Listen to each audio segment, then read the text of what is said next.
এই বিড়ালকে কখনো আপনারা কষ্ট দিবেন না, বিড়ালকে আদর করবেন, বিড়ালকে ভালো মতো পুষবেন।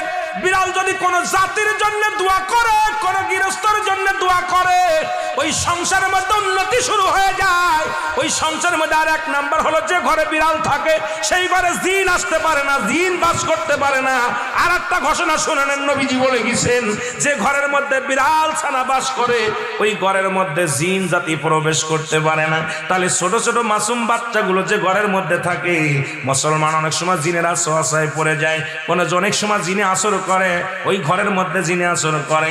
যে ঘরের মধ্যে বিড়ালকে আদর করে বিড়াল থাকে, ওই ঘরের মধ্যে বিলাই বিড়াল বিড়াল বিলাই বিলাই, এইটা যার ঘরের মধ্যে আছে, এই ঘরের মধ্যে দুষ্ট জিনেরা আসতে পারে না। জোরে জোরে চিল্লায় বলা যাবে না মারহাবা।